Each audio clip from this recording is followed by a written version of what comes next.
All right, Okay. Simon, let's change some lives here. What's he Yes. got for me? Simon is the cool guy. He's a professional hacker. So I think this is Oh, going to be a word. fun White hat, conversation I for hope, you. Simon. Yes, definitely. Otherwise, I wouldn't be able to say that. But Very yes, I'm true. basically the business I'm starting is Hacktive Education. My goal is to honestly teach people about security because honestly, it impacts everyone. And since I've been doing this for 10 years, I'm tired of like exploiting the same vulnerabilities. So basically teaching the importance of like a good password, why it impacts the company and the individual as well. At the moment, I'm doing like workshop at cybersecurity events. So I'm gamifying, like I'm recreating what I see in the field, so people can, uh, do hands-on training and see the misconfiguration that I see in the field.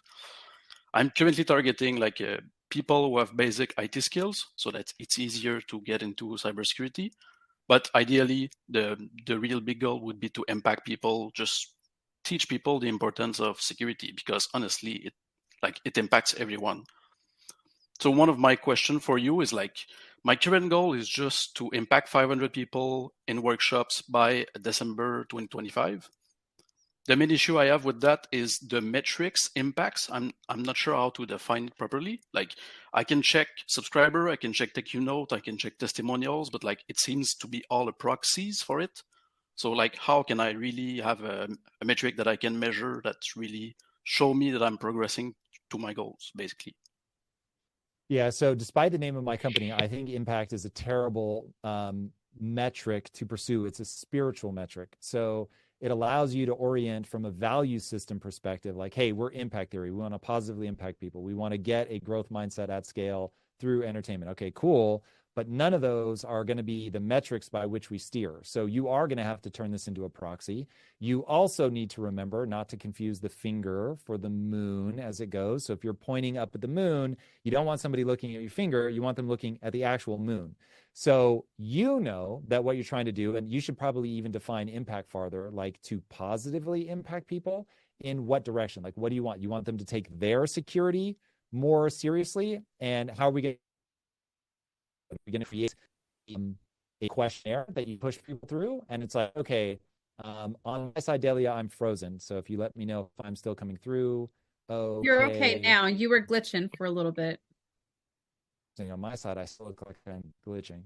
Yeah, you're But I'll frozen. keep going until you tell me, Eric, we've frozen.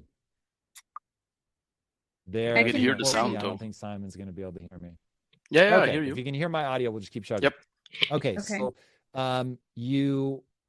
you want to make sure that you really define what impact is, that you have a metric tied to it. So it could be, we're going to do a survey and are people rating? Yes, you actually impacted me. And so you can turn that into a score. I'm going to do a survey asking people whether I positively impacted them on how seriously they take security. And then you just have them rank it 1 to 5, 1 to 10, whatever you want. Cool. And that's going to be the thing that we steer by. Whatever it is, as long as you come up with something that is a reasonable proxy for that. If it's going to be measurable, it's almost always going to be a proxy, unless the thing you're actually trying to optimize for is monetized views or something like that, right? For us, YouTube is very easy because the thing that we're optimizing for is monetized views. Now, I have to carry the spiritual weight of making sure that those views are worthwhile, right? That they are something that people should be paying attention to, that people watch the content, it's improving their life in some way. But ultimately, we need a metric by which we can steer, we can get everybody. You have to decide that. Now, the thing that I think you also need to figure out is what is going to be your product.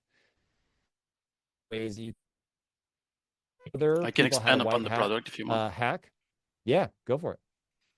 Basically, I just give a workshop so they can access the portal, they can access the challenges. So I use what I see in the real world. So step by step, like how to maybe hack a password, like gain access to something, bypass some security measures. Just show it. It helps people to see how it's configured because a lot of the time it's not a vulnerability, it's a misconfiguration. So it's humans putting this Who configuration in place that you who do can you want bypass. watching that? Is it something that they pay for? Is this just free content you put out online? Basically, it's 3 parts. I'm targeting companies actually because I think it's going to be easier to just monetize, start, and get feedback in the real world. So if I can provide something Mm-hmm. valuable to companies, then I can teach people what companies really want. So there's 3 tiers to it. Basically, a free one is a YouTube channel just to show like a social proof, stuff like that. I'm thinking about doing a school community about like just entrepreneurs and how to secure your digital life, which is why the slogan. And the third one is basically the workshop that I give to companies with the material. All right, we want to make sure that we're not serving 3 different audiences, that we're serving one audience in 3 different ways. So what is the exact audience you're trying to serve? So don't say companies. Who in the company is going to care about this? So who's the exact audience that you're trying to serve? Yeah, system administrators, like people who configure the IT systems in companies. So Okay, Linux perfect. administrator. Who are you making the free content for?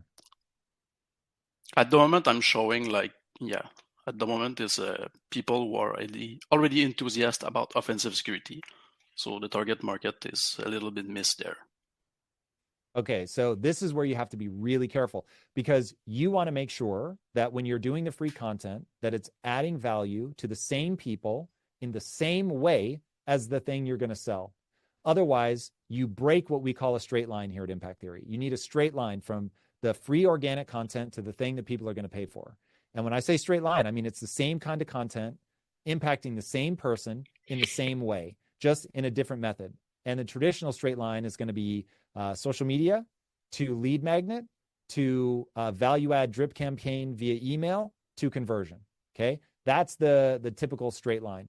And so if you're saying, hey, system admins, here's some things you need to know. Every system admin should be aware of this. And then it's, hey, here's my free newsletter about the top things happening in the news that matter to system admins. And then within the newsletter, we're like, hey, system admins, here's a course that I have for how to be the greatest system admin of all time. Make sure you jump in to take the course. And then you're moving them through a value ladder within that product line. It's like, all right, you guys have the basic thing. Here's the mid tier where you get more access to me, and I show you all the ways, things that you need to look into in your exact system. And then the top one is like you're in there working with them, auditing their own system, doing some of the offensive security, but showing them how to test it themselves so that they can be self-sufficient. Okay, that would be the world's straightest line. Now, if you're doing that, you're going to win. If you start bifurcating and the free thing is like basically for other white hat hackers, but then you're trying to actually build something that sells to the system admins, now you've got a disconnect. That's why I'm saying focusing on the products can be really important. If you want to make a product for white hat hackers, amazing. Now we can build that product. But you need to answer the question, how do I go from free organic content with the same person all the way through to a purchase? Yep, that's what I'm missing. So I'll think about that for sure. Thank you.